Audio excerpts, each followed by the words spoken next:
A nossa explanação da noite é do capítulo 11. Bem-aventurados os que são misericordiosos.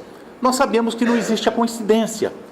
A leitura hoje, que o Serginho fez, foi sobre a Maria de Magdala, ou a Maria Madalena. Jesus apareceu para quem primeiro? Para ela, depois de que ele havia ressuscitado.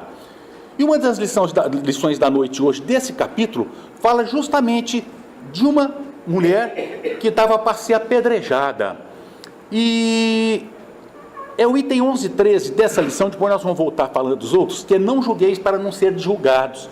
Então nós vamos chegar nessa lição e nós mostramos a grandeza de Jesus e a misericórdia dele para essa mulher que muitos estudiosos dizem não era prostituta não, ela era uma pessoa equivocada, mas equivocada não quer dizer, mas mesmo que fosse, as condições dela, por tudo que ela fez.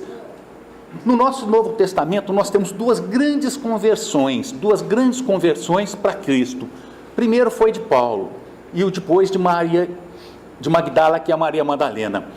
Só que a gente que estuda a doutrina, que estuda o Evangelho, que estuda o Novo Testamento, as escritas consideradas sagradas, a gente sabe que o da Maria Madalena foi muito mais difícil a conversão dela, porque o Paulo ele estava equivocado, o apóstolo Paulo, no que se refere à religião, porque ele era um fanático religioso, então ele perseguia cristãos, ele perseguia as pessoas que ele entendia que estava contra a sua religião, a religião judaica.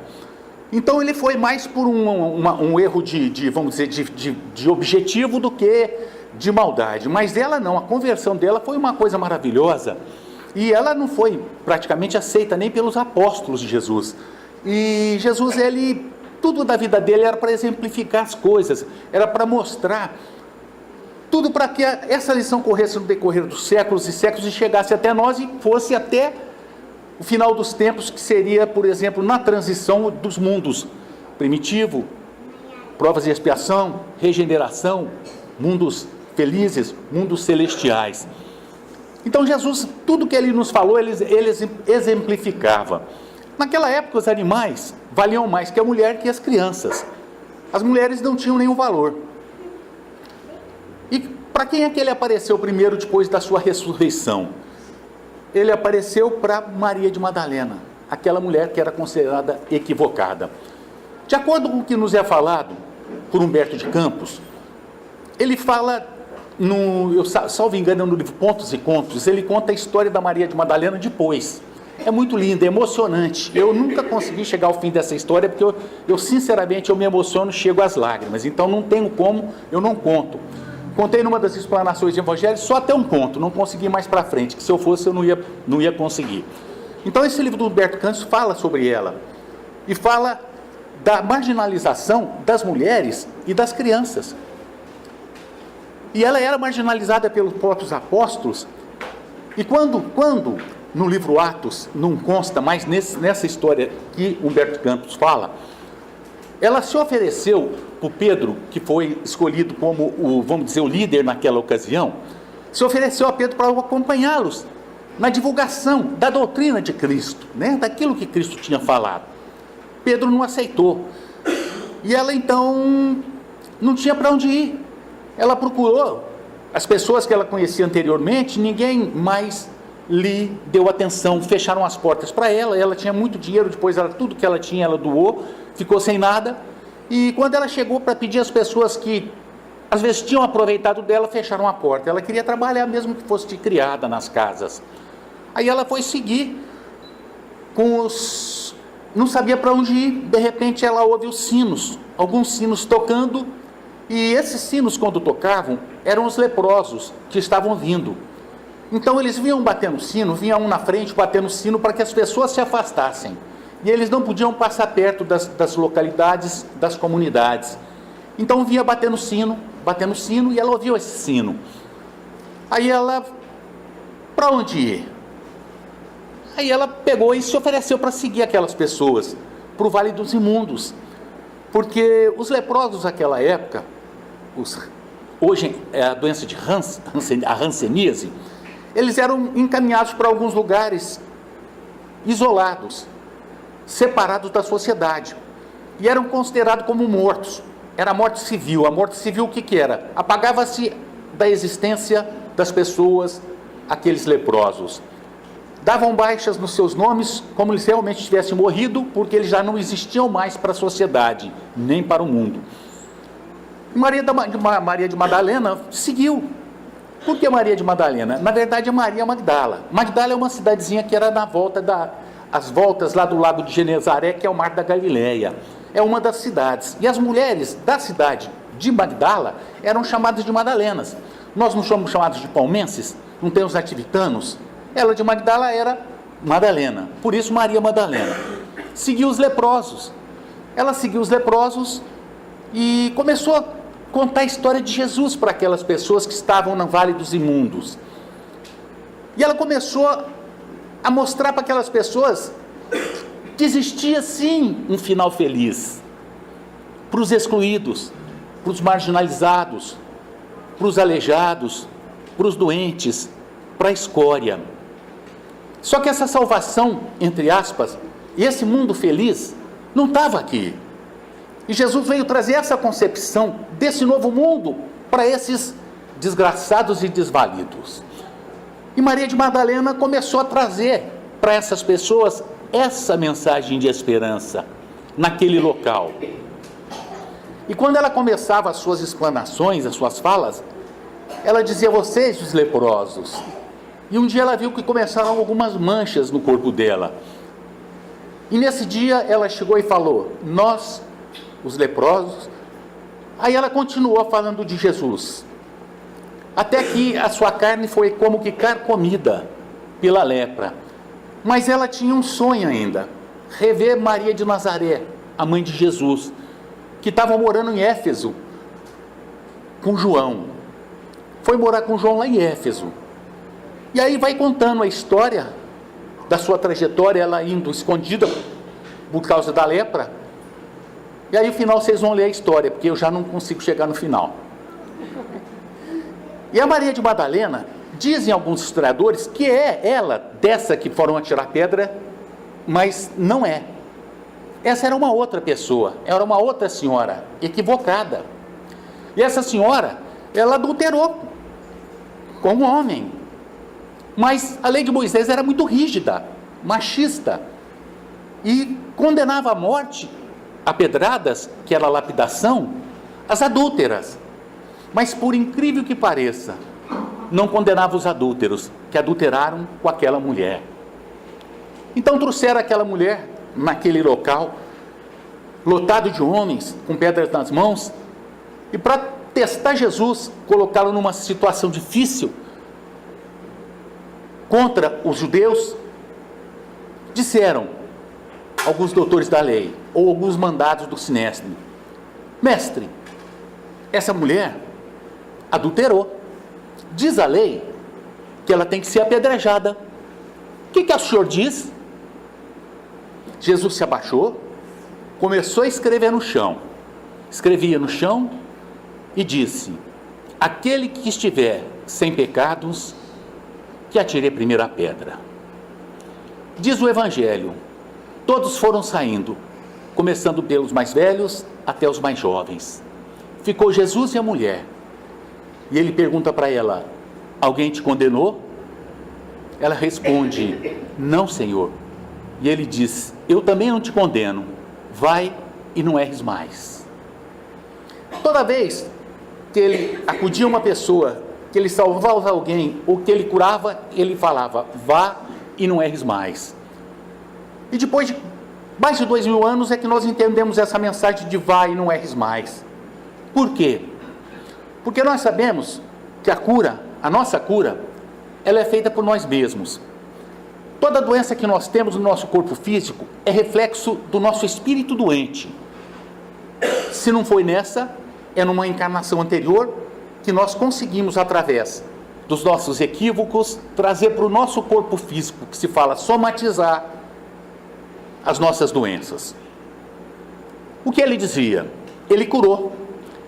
Ele foi direto ao efeito, mas ele falava para a causa: vá e não erres mais. Porque ele sabia que a causa daquela doença, daquele defeito, daquele equívoco, daquele, vamos dizer, psicológico equivocado, estava no espírito. Então cabia a ela não errar mais, para que algo pior não acontecesse.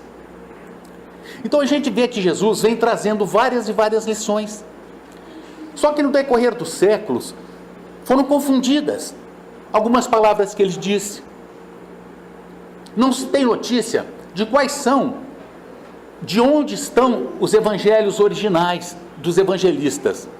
Mateus, Marcos, Lucas e João. Dizem que Marcos foi o primeiro. Mas não importa. Mas não se sabe, no decorrer da história, qual foi o original desses evangelhos. Sabe-se que de 200 anos depois, aproximadamente, começaram as traduções gregas. Mas passaram por várias traduções, e São Jerônimo, a pedido do Papa, salvo engano, no século IV, passou para o latim. Depois voltou de novo, e aí foram feitas as traduções. Então não se sabe realmente aquilo que está lá, se houve ou não manipulação. O que importa é que Jesus veio. O que importa é a mensagem moral que ele nos traz, e espiritual. E nesses evangelhos, nos traz a história dele. O que ele foi, o que ele fez, e o porquê que ele veio. Só que foi mal interpretado, foi confundido, foi desvirtuado. Muitas coisas eram entendidas e são entendidas ainda literalmente, que pode levar a um caso muito, vamos dizer assim, incompreensível para a natureza humana, para nós que tentamos ser racionais. Se seus olhos forem motivos de escândalo, arrancai-o. Ora, eu vou arrancar meus olhos? Mas o fanatismo leva a isso, se interpretar literalmente o que está escrito no Evangelho. Aí, em 1857, foi lançado à luz o primeiro livro, a primeira obra da doutrina espírita, que é o Livro dos Espíritos. Em 1864 foi lançado o Evangelho, que é esse que nós fazemos a explanação às quintas. 1861, o Livro dos Médiuns. 1865, Céu e Inferno. 1868, a Gênese. O Evangelho veio em 1864 para esclarecer e interpretar os equívocos do Novo Testamento, trazendo e nos esclarecendo os porquês, às vezes, dessa, vamos dizer assim, abominação de a gente chegar ao ponto da gente se siliciar com chicotes, com cordas, porque interpretamos literalmente o que está lá. E aí veio o Evangelho em 1864, nos esclarecendo. Em 28 capítulos, veio o Evangelho segundo o Espiritismo, explicando tudo sobre Jesus, principalmente as partes mais confusas, que estavam como que num sentido dúbio. Em 28 capítulos ele veio trazendo a mensagem de Jesus explicada, com as máximas.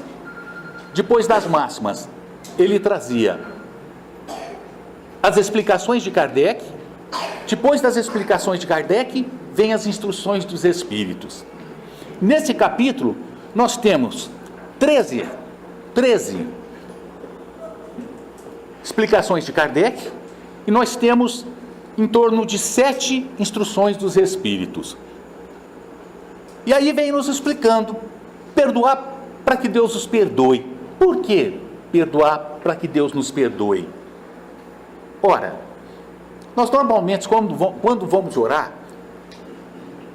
nós pedimos perdão a Deus pelas nossas falhas, pelas nossas faltas, pelos nossos equívocos.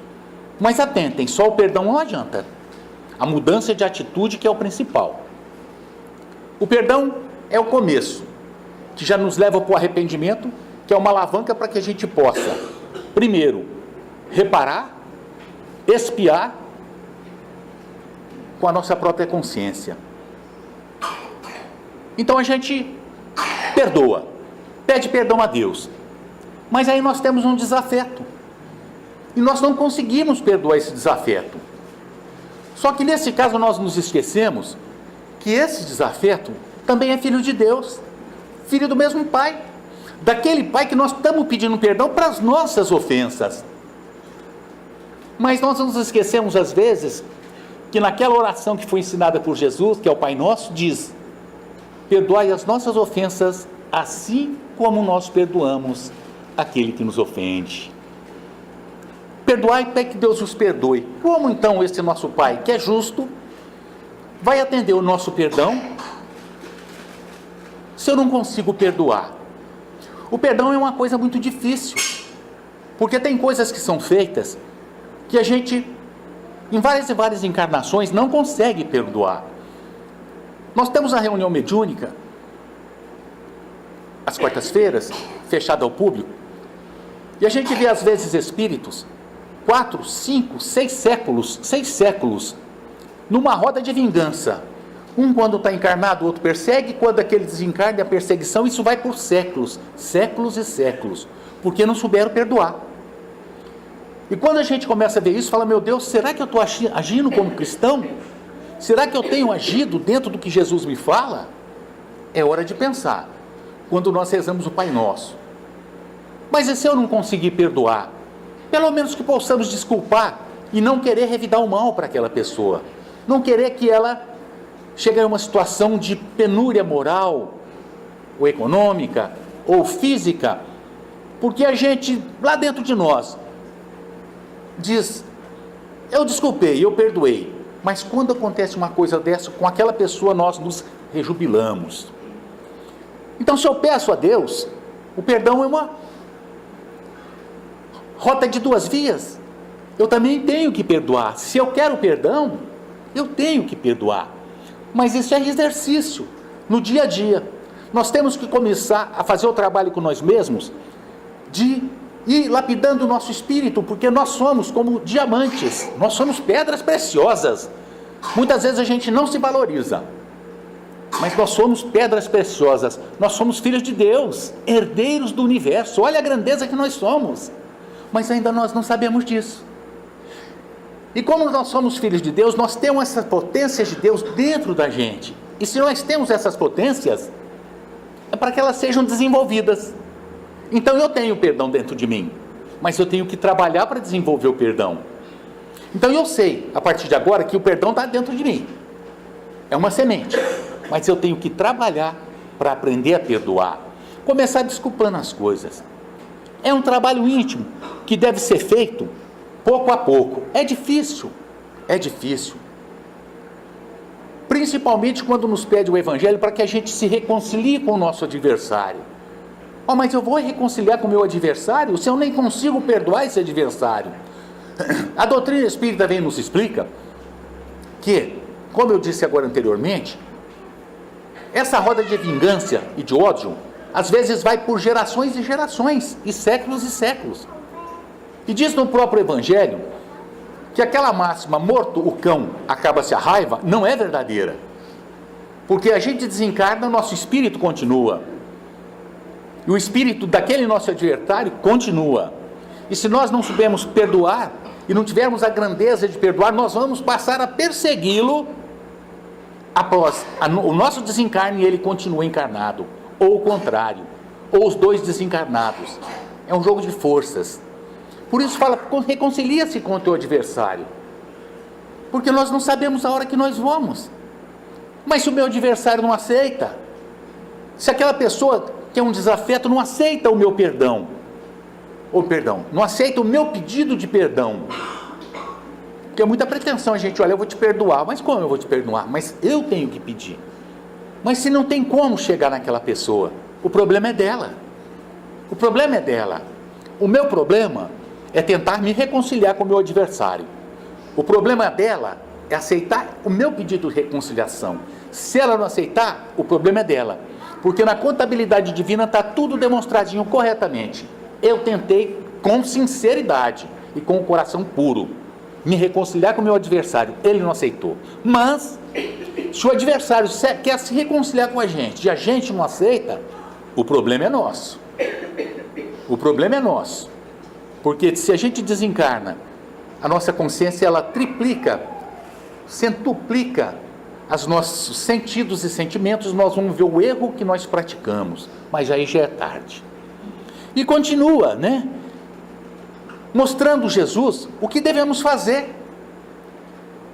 A orar só vou pedir, só vou rezar, só vou andar lá e vou lá no centro, vou na igreja, vou no templo, vou levar, eu vou dar dízimo, eu vou colaborar com tanto, eu vou participar de qualquer campanha que apareça, eu participo de todas. Isso é válido? Sim, é válido, mas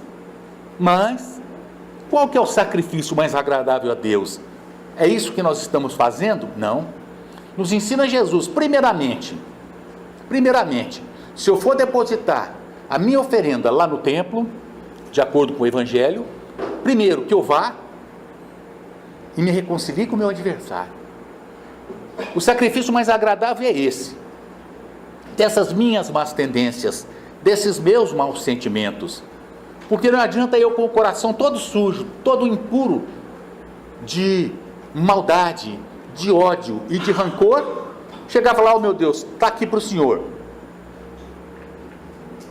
Não é assim, porque nós temos sim o compromisso para conosco mesmos, de sermos honestos, e isso é uma questão de honestidade moral para conosco mesmos. E de várias formas a gente vai se equivocando na vida, porque a gente ainda não tinha acordado para a realidade das coisas, e temos ainda, eu falo por mim, o costume de ver a trave, o argueiro, no olho do meu vizinho, da Leia, dos conhecidos, mas eu não vejo a trave no meu. O que é o argueiro? É um stepzinho, é um pedacinho de madeirinha, bem pequenininho. Quando a gente vai passar a mão numa madeira que não está bem lapidada, entra aquele stepzinho. A gente consegue ver isso nos olhos do nosso irmão, do nosso parente, do nosso conhecido, do nosso amigo. Mas nós não vemos a trave. O que é a trave? A trave é o que sustenta essa casa. Sustenta esse telhado todinho, é uma trave, ou são duas. Olha a diferença de tamanho. Nós não vemos a trave nos nossos olhos, mas vemos o argueiro no olho do nosso vizinho. Aprender que todo mundo, todos, sem qualquer exceção, tem a parte boa dentro deles. Todos, sem exceção, têm dentro de si alguma coisa que possa dar de bom para si mesmo e para o seu próximo. A partir do momento que nós começarmos a enxergar no nosso próximo as qualidades que ele tem e não seus defeitos, nós aprenderemos a perdoar, a entender que aquela pessoa está no momento dela, que o que ela pode dar é aquilo lá, não tem como chegar mais. E quando a gente tem esse entendimento, a gente vê que, meu Deus, se é isso que ele pode dar, por que eu vou ver os seus defeitos? Ele não conseguiu enxergar mais nada, porque nós conhecemos, e já que nós sabemos e conhecemos, nós somos mais responsáveis, para que a gente possa agir de uma forma correta, começar a não ver os defeitos das pessoas. Obviamente que nós temos que analisar os atos e os fatos praticados, para que a gente não os cometa igual. E no fim do capítulo fala, a gente pode falar o defeito do outro? Depende. A gente pode fazer uma avaliação interior do defeito dos outros? Depende. Se for para que a gente não faça igual, tudo bem. Mas, perguntam o Kardec aos espíritos, e se esses defeitos prejudicarem só ele mesmo? É um problema dele, respondem os espíritos. Mas e se prejudicar muitas pessoas, a comunidade? Aí já é um problema de todos. Aí sim tem que mostrar, a fim de prevenir males maiores, mas não a fim de afundar aquela pessoa ou de mostrar as suas falhas. Então o Evangelho, segundo o Espiritismo, nos esclarece isso tudo, nos mostrando como fazer isso, o que fazer, de que forma fazer, perdoando as ofensas, porque nós temos que entender que essa pessoa tem os seus defeitos, tendo indulgência para com as pessoas. E o que é indulgência? Nos fala o dicionário que a indulgência é a disposição para perdoar as culpas ou erros, clemência e misericórdia. 2. Absolvição de pena, ofensa ou dívida, desculpa e perdão. Isso é indulgência. Aí Kardec, na sua sabedoria, considerado bom senso encarnado por Camille Flammarion, Na pergunta 886 do Livro dos Espíritos, ele pergunta para os espíritos: qual o verdadeiro sentido da palavra caridade, como entendia Jesus? Olha a resposta: benevolência para com todos, indulgência para com as imperfeições dos outros e perdão das ofensas. Se formos benevolentes, nós seremos benevolentes primeiramente conosco e com todos. Indulgência para com as imperfeições. Por quê? Porque nós temos as nossas imperfeições. Então nós temos que ser indulgentes como nós queremos a indulgência para com as nossas. E perdão das ofensas, que demonstra a grandeza de um caráter quando começar a perdoar. E Emmanuel diz, numa das suas lições, que às vezes nas grandes fatalidades, a gente quer mostrar grandeza perdoando. Por exemplo, a gente tem nossos bens dilapidados, crimes graves são cometidos como a gente, e o foco, das atenções estão todos sobre nós. E a gente às vezes querendo demonstrar uma benevolência que talvez lá no fundo nós não tenhamos, a gente perdoa nessas dificuldades. Mas aí ele fala que o treino não começa aí. O treino começa nas pequenas coisas. Por exemplo, quais são as técnicas recomendadas por Emmanuel? Nós começarmos a entender que quando alguém faz uma observação maliciosa, para que a gente possa perdoar. Quantas observações maliciosas no nosso dia a dia são feitas? E a gente às vezes fala: meu Deus do céu, o que essa pessoa está pensando de mim?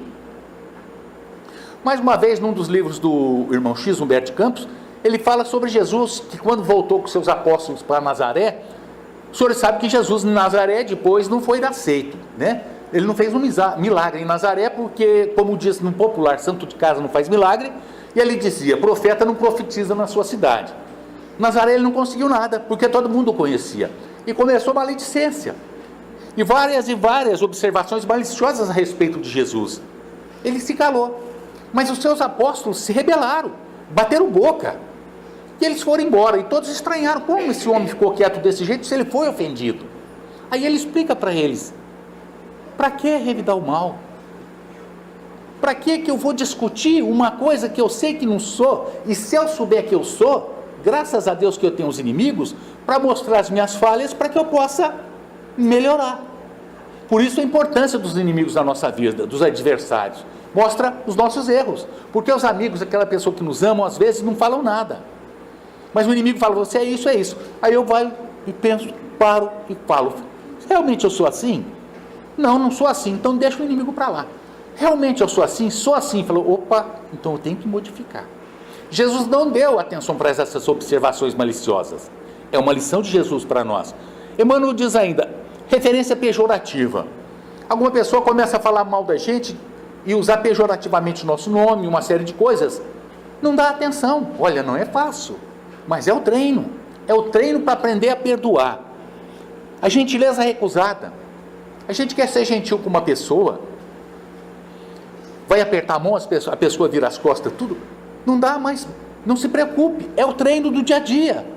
Quantas vezes a gente vai conversar com uma pessoa, essa pessoa está... Na verdade é o que acontece hoje, rigorosamente, no WhatsApp ou no Facebook, não te dá a menor atenção. Você está falando, a pessoa não está ouvindo, não está nem te olhando. Fala: meu Deus do céu, não é possível. É possível. Deixa ela com o WhatsApp, com o Facebook dela. Aprende a perdoar. Por quê? Porque aquela pessoa não entendeu ainda quais são as regras de educação. Que quando está num lugar, uma pessoa está conversando com você, você tem que prestar atenção naquela pessoa, olhar para os olhos da pessoa, ver o que ela está te falando. Porque a coisa mais triste do mundo é você estar falando com uma pessoa, você está querendo dialogar determinadas necessidades de diálogo, a pessoa não está nem te dando atenção. Aqui diz: perdoar, perdoa. O problema é dele. Benefício esquecido. Isso aí a gente sempre a gente fala: meu Deus do céu, eu fiz tudo com meu filho a vida toda, como eu me doei para minha família, eu fiz tudo para minha mãe, para os meus irmãos, eu criei meus 11 irmãos, Jesus, e ninguém reconhece nada. Ora, o problema é deles. Quantas vezes a gente faz alguma coisa para alguma pessoa e essa pessoa nem agradece? O problema é dela. aprender a perdoar.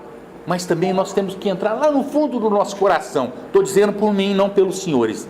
Quantas vezes eu não fui ingrato na minha vida? Quantas vezes deixei de agradecer as coisas que as pessoas me fizeram? Quantas vezes eu deixo de agradecer a Deus antes de dormir pelo dia que eu tive, bom ou ruim? Se foi bom, é uma gratidão que eu tenho que ter a Deus por essa graça que Ele me deu. Se foi mal, eu tenho que agradecer a Deus, que é o exercício de paciência e de amor que Ele me deu para aquele dia ruim na minha vida.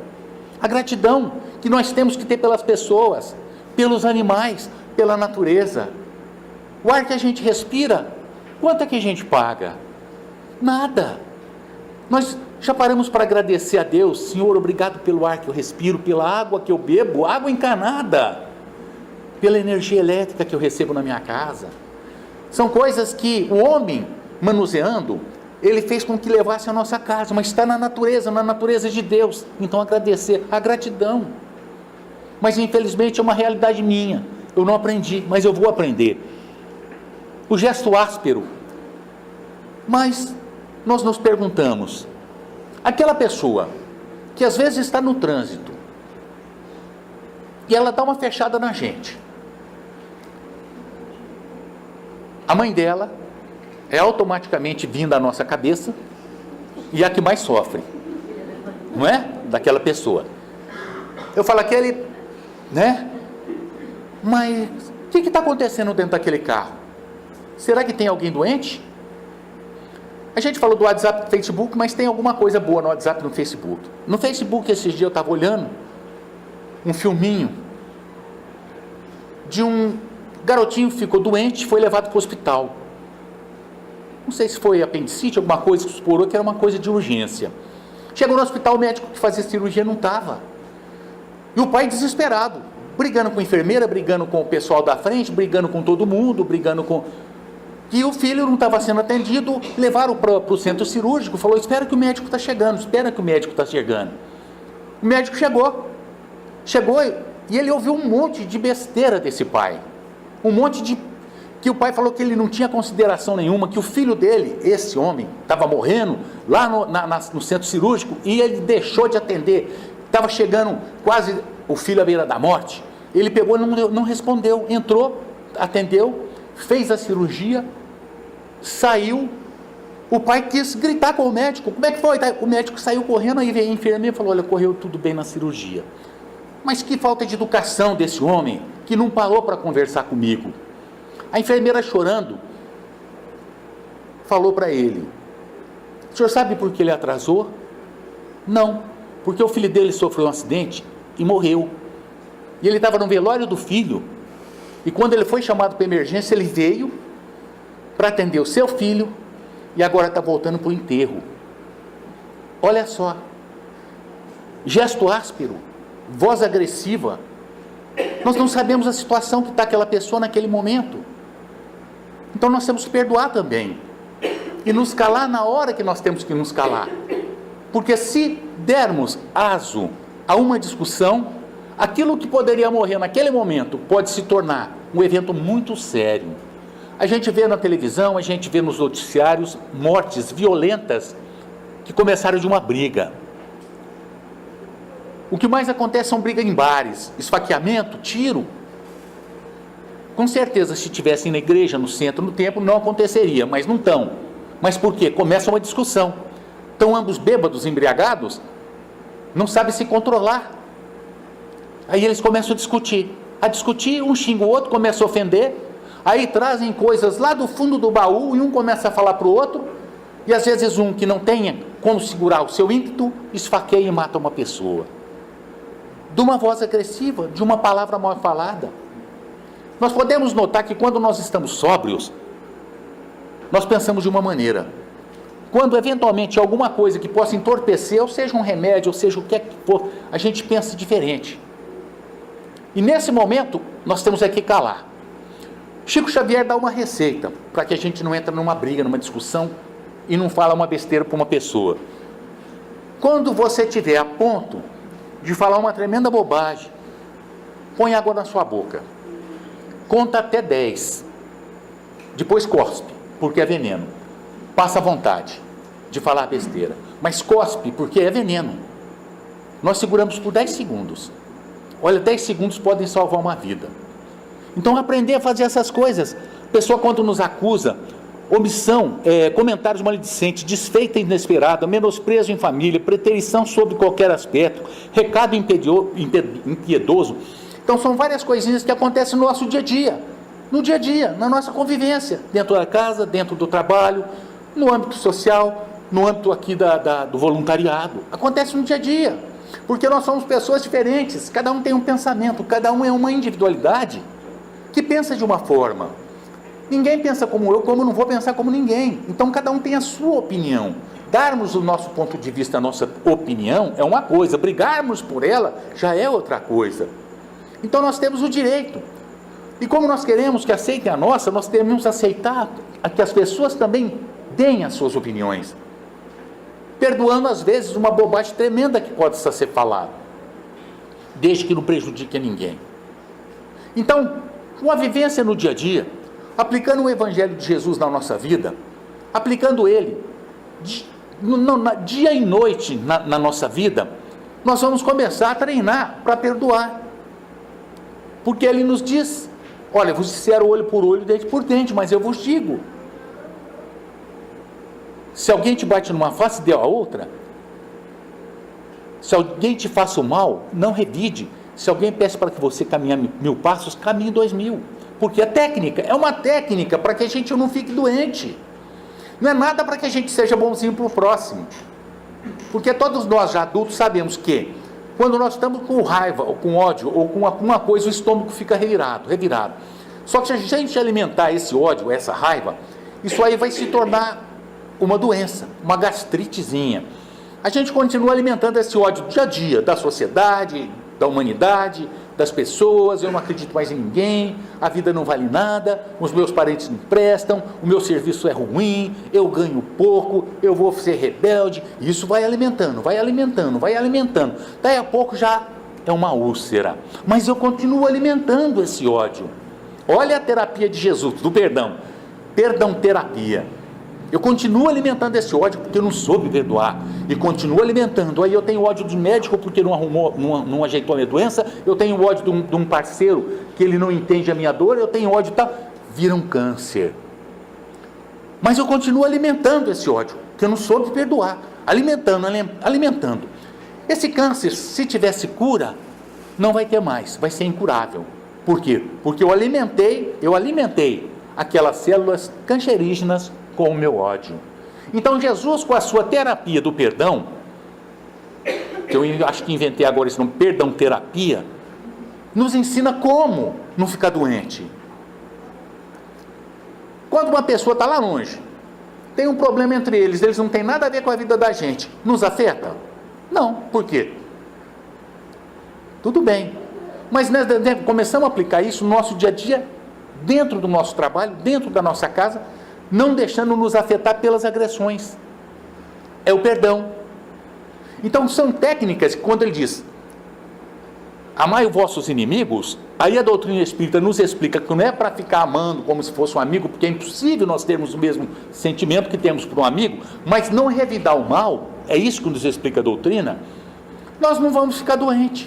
Olha só, terapia para nós mesmos o Evangelho de Jesus, e está para ser aplicado. Quantas situações do dia a dia estão presentes no nosso dia a dia, no nosso caminho, que a gente fica, às vezes, numa situação que, meu Deus, o que eu vou fazer? Cristo no coração, Evangelho nele. Mas o Evangelho nele não é aquele Evangelho do Chico Xavier, coitadinho, que uma vez chegou um grupo de pessoas que estavam possessas, né? Espíritos malignos e espíritos inferiores, e Chico falou, né? Não sei se foi Chico ou uma pessoa lá, o dirigente da casa, falou Evangelho nele. E o Chico era o médium que estava fazendo, dando a comunicação desse espírito, né, maldoso. Evangelho nele, mas o Evangelho nele era para que a pessoa lesse o Evangelho. Vamos ler o Evangelho. O rapaz pegou o Evangelho e começou a dar na cabeça do Chico, machucou tudo o Chico. Então, quando fala Evangelho nele, gente, não é para bater as pessoas com o Evangelho.